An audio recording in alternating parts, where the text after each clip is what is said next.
lakhs and lakhs of people. It was displayed on our website. The regional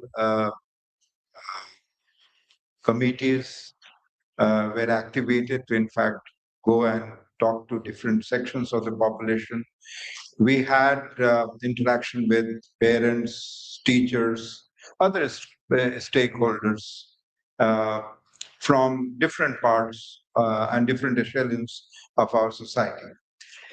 The opinions were drawn, were collected, and finally we came up with this document, which is there with you, and all of you have seen it.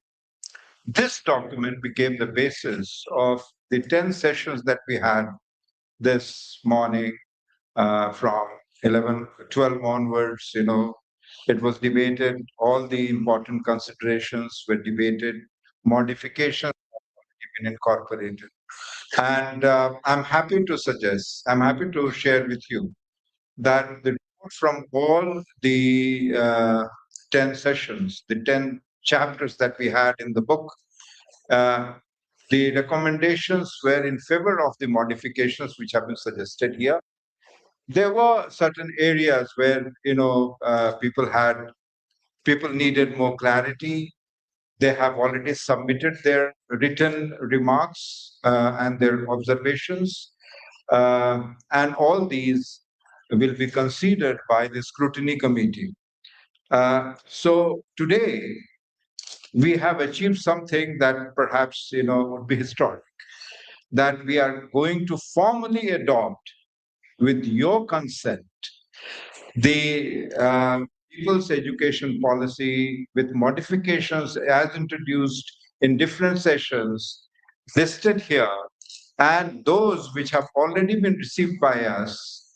And I would request you that you empower the scrutiny committee of the All India Safe Education Committee to examine all those suggestions once again and compile everything into the formal document, which will be shared again with all of you.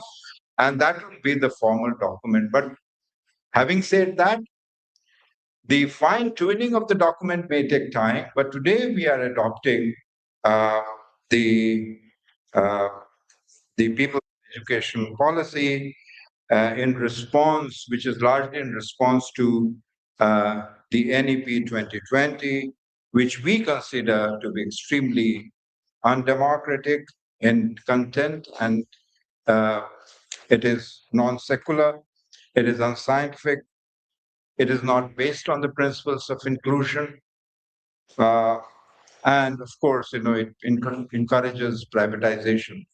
So I would read the following resolution for your approval. Resolved that the draft people education policy as placed before this parliament, People's Parliament, and as amended, be and is hereby approved. So, do I have your consent? Please raise your hands. Wonderful, thank you. So let's have a round of applause for having.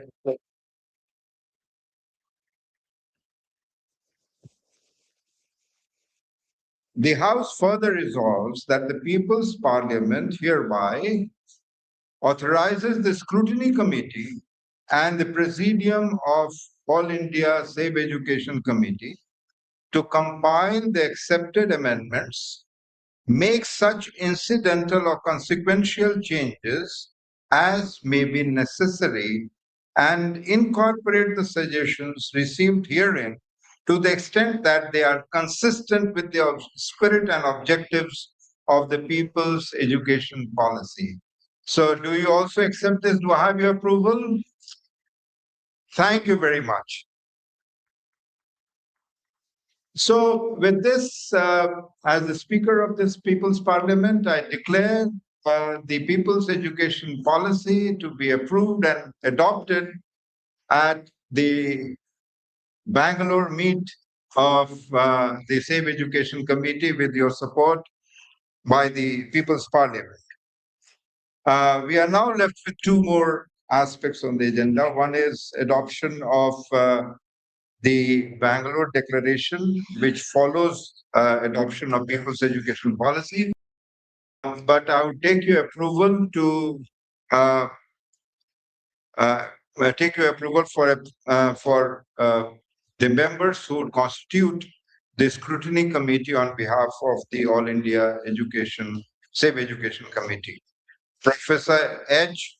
Tilagar, Professor Dhrubajyoti Mukhopadhyay, Professor Pradeep Mohapatra, Rajashekhar, Professor Ramatar Sharma, Ramesh Nayak, Professor Shantanu, Professor H. Shrikant, Chandan Kumar Verma.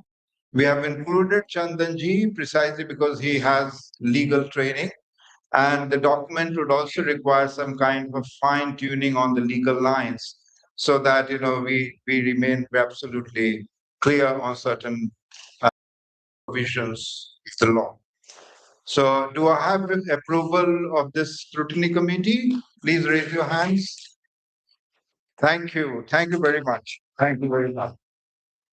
Um, may I invite Professor Debashish Roy to kindly read the content of the Bangalore Declaration. Professor Roy?